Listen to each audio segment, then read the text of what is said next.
بعد اینو میذاشتن خودشو شهردار این شهر که اصلا کانده سرعتی هم نمیزد.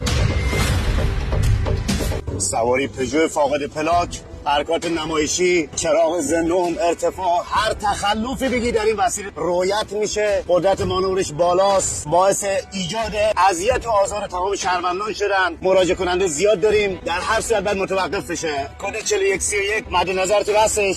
تو بلوار مدنی داره میره، دست بردار نیست این راننده، قرار نیست توقف بکنه تخلفشو. حرکت در خلاف جهت هم داره، کجا داره میره، قرار نیست متوقف بشه، قرار نیست قوانین رو رعایت بکنه. چه دوری داره ازش میاد بیرون. این جرقه‌ای که داره انجام میده انگار دستاس هست و اینکه هر موقع دوستان این موارد انجام میده. حرکت در خلاف جهت. کم مانده بود که همین تخلف هم انجام بده، تکمیل کرد به تخلفات بده سازش و این موارد هم آورد اضافه کرد بهش.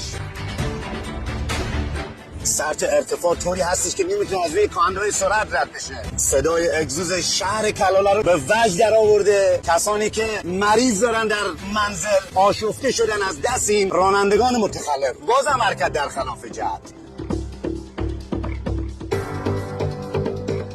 این راننده جز کسانی هستش که باید در اسرع وقت نسبت به ضبط گواهینامه راننده اقدام کنیم. ما به محرومیت باید یه اطلاع رسانی بره تو رسانه‌های جمعی، یک تلنگری برای کلیه رانندگان بشه. قرار نیست ما بتونیم با این راننده کنار بیاییم. تذکرات داده شده، آموزشات داده شده، تمام موارد داده شده، قانون دیگه باید بره به سمت بازرانندگی.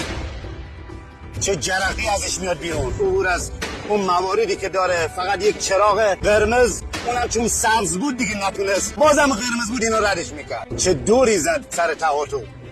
وسیله نقلی که متوقف بود اصلا کلا ماتش بود از کاری راننده. فقط مانده ایراد بگیره به این کانده های سرعت. بعد اینو میذاشتن خودشو شهردار این شهر که اصلا کانده سرعتی هم نمیزد، مصاحبه شروع ترافیک هم نمیداشت برای این قضیه که باید کاری انجام بده. این راننده انگار خودش این ماشین رو ساخته. کد 41 اینو نگه داره، اینو نگه داره. امشب یک آشفته بازاری تو این شهر راه انداخته.